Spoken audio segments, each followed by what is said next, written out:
السلام عليكم ورحمة الله وبركاته. الحمد لله رب العالمين،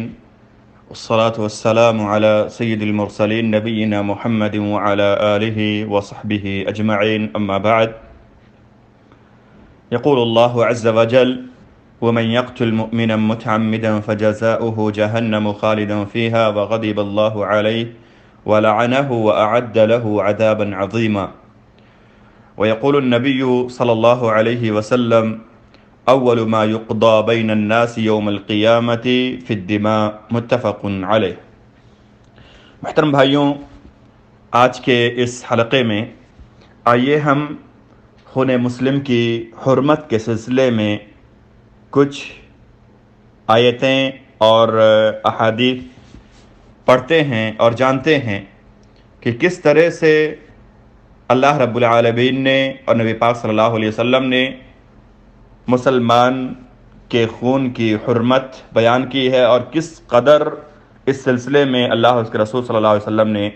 سختی کے ساتھ تنبیہ کی ہے۔ اللہ رب العالمین سورہ النساء کی آیت نمبر 93 میں ارشاد فرماتے ہیں: وَمَن يَقْتُلْ مُؤْمِنًا مُتَعَمِّدًا فَجَزَاؤُهُ جَهَنَّمُ خَالِدًا فِيهَا وغضب اللہ علیہ ولعنہ وأعد له عذابا عظیما۔ یعنی جو کسی مومن کو جان بوجھ کر قتل کرے گا تو اس کا ٹھکانہ جہنم ہے، وہ اس میں ہمیشہ رہے گا، اور اللہ رب العالمین کی اس پر ناراضگی ہوگی، اللہ رب العالمین کی اس پر لعنت ہوگی، اور اللہ رب العالمین نے اس کے لیے عظیم ترین عذاب، سخت ترین دردناک عذاب اللہ رب العالمین نے اس کے لیے تیار کر لیا ہے۔ امام ابن کثیر رحمہ اللہ فرماتے ہیں اس آیت کریمہ کے بارے میں کہ یہ بہت ہی سخت وعید ہے اس عظیم برائی کو انجام دینے والے کے لیے۔ اس برائی کا تذکرہ اللہ رب العالمین نے شرک سے جوڑ کر کیا ہے، جیسا کہ بہت ساری آیتوں میں ہم اس کو ملاحظہ کر سکتے ہیں کہ کسی مومن کے قتل کے گناہ کو اللہ رب العالمین نے شرک سے جوڑ کر بیان فرمایا ہے۔ اللہ رب العالمین نے اس کا تذکرہ شرک سے متصل کیا ہے، جو میرے بھائیوں اس گناہ کی شدت اور اس گناہ کی خطرناکی اور قباحت کے سلسلے میں دلیل ہے۔ ایک روایت حضرت عبداللہ بن مسعود رضی اللہ تعالی عنہ سے مروی ہے، متفق علیہ روایت ہے، کہتے ہیں کہ اللہ کے رسول صلی اللہ علیہ وسلم نے ارشاد فرمایا کہ قیامت کے دن لوگوں کے درمیان سب سے پہلے جس چیز کے بارے میں فیصلہ کیا جائے گا وہ خون کا فیصلہ ہوگا۔ خون کے سلسلے میں سب سے پہلے قیامت کے دن لوگوں کے درمیان فیصلہ کیا جائے گا، یعنی کسی کا قتل کرنا یہ کوئی معمولی بات نہیں ہے، بہت بڑا گناہ ہے۔ شریعت نے اس سے ہمیں کافی دور رہنے کی تلقین کی ہے، اور خاص طور سے مسلمان کے خون کے سلسلے میں بہت ہی سختی اور بہت ہی تغلیظ جو ہے آیتوں میں وارد ہے۔ خون کسی کا بھی ہو اسلام نے حرام قرار دیا ہے، لیکن مسلمانوں کے خون کے سلسلے میں شریعت نے بہت زیادہ سختی اور تغلیظ اپنائی ہے۔ ایک اور روایت یہ ہم دیکھتے ہیں، متفق علیہ روایت یہ بھی ہے، حضرت ابو ہریرہ رضی اللہ تعالی عنہ سے مروی ہے، کہتے ہیں کہ نبی پاک صلی اللہ علیہ وسلم نے ارشاد فرمایا: اجتنبوا السبع الموبقات، اے لوگو 7 ہلاک کرنے والے بڑے گناہوں سے بچو۔ صحابہ کرام نے عرض کیا: اللہ کے رسول صلی اللہ علیہ وسلم یہ بڑے گناہ کون سے ہیں؟ نبی پاک صلی اللہ علیہ وسلم نے فرمایا: الشرک باللہ، اللہ رب العالمین کے ساتھ شرک کرنا، والسحر، جادو، وقتل النفس التي حرم اللہ الا بالحق، اور معصوم نفس کو قتل کرنا سوائے حق کے، واکل الربا، اور سود کھانا، اکل مال الیتیم، یتیم کا مال کھانا، والتولی یوم الزحف، اور دشمنوں سے ملاقات کے وقت پیٹ پھیر کر بھاگنا، وقذف المحصنات المؤمنات الغافلات، اور بھولی بھالی پاکیزہ پاک دامن عورتوں پر تہمت لگانا۔ یہ نبی پاک صلی اللہ علیہ وسلم نے 7 ہلاک کرنے والے گناہوں کی فہرست بتائی، اور اس میں سے ہم اندازہ لگا سکتے ہیں کہ نبی پاک صلی اللہ علیہ وسلم نے تیسرے نمبر پر کسی معصوم نفس کو قتل کرنے کو شمار کیا ہے، یعنی کسی معصوم نفس کے قتل کو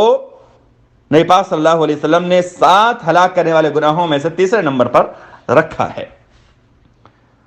تو میرے بھائیوں، ہم اندازہ لگائیں کہ کس طرح سے شریعت نے ہمیں اس قبیح اور شنیع جرم سے دور رہنے کی تاکید کی ہے۔ ایک اور روایت آئیے ہم دیکھتے ہیں، حضرت عبداللہ ابن عمر رضی اللہ تعالیٰ عنہما راوی ہیں، کہتے ہیں کہ اللہ کے رسول صلی اللہ علیہ وسلم نے ارشاد فرمایا، لن يزال المؤمن في فسحة من دينه ما لم يصب دما حراما۔ بخاری شریف کی روایت ہے کہ نبی پاک صلی اللہ علیہ وسلم نے فرمایا کہ مومن اپنے دین کے سلسلے میں کشادگی میں ہوتا ہے جب تک کہ کوئی حرام خون اس کے جو ہے ذمے نہ آ جائے۔ تو مومن جب تک یہ گناہ نہیں انجام دیتا ہے وہ جو ہے بہت کشادگی میں رہتا ہے اپنے دین کے سلسلے میں، لیکن جب اس گناہ کو کسی وجہ سے وہ انجام دے لیتا ہے تو اس کے سر پر جو ہے بہت بڑا وبال آ جاتا ہے اور وہ بہت بڑی پریشانی میں مبتلا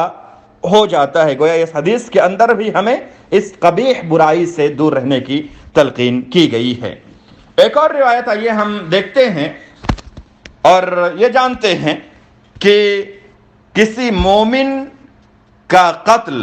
کتنا بڑا گناہ ہے۔ یوں تو ہم جانتے ہیں کہ اسلام نے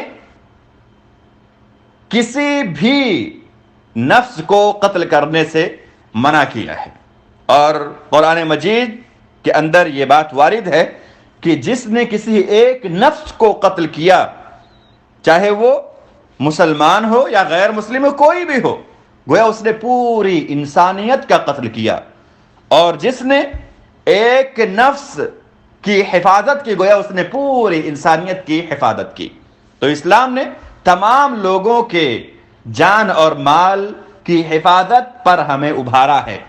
لیکن مسلمان کی حرمت اور ہی زیادہ ہے۔ آئیے ہم یہ حدیث پاک دیکھتے ہیں۔ امام نسائی اور ترمذی نے اس حدیث کو نقل کیا ہے، اور علامہ البانی نے صحیح الجامع میں اس حدیث کو 5077 نمبر پر صحیح قرار دیا ہے۔ راوی حضرت عبداللہ ابن عمر رضی اللہ عنہما ہے، کہتے ہیں کہ اللہ کے رسول صلی اللہ علیہ وسلم نے ارشاد فرمایا، ایک مسلمان کا قتل پوری دنیا کے زوال سے بھی بڑا ہے، یعنی پوری دنیا زائل ہو جائے یہ آسان ہے بنسبت ایک مسلمان کے قتل کے۔ تو میرے بھائیوں، ہم اس سے اندازہ لگائیں کہ مسلمان کے خون کی حرمت کس قدر اللہ رب العالمین نے بیان کی ہے۔ خلاصہ اس درس کا یہ ہے میرے بھائیوں کہ مسلمان کے خون اور زندگی کی اہمیت اللہ رب العالمین کے نزدیک بہت زیادہ ہے، اسی لیے پوری دنیا کا زوال اللہ رب العالمین کے نزدیک کمتر ہے بنسبت مسلمان کے، مومن کے قتل کے۔ اور جو شخص ایک نفس کو قتل کر دیتا ہے،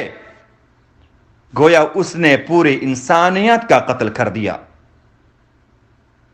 اور اللہ کے رسول صلی اللہ علیہ وسلم نے معصوم نفس کے قتل کو سوائے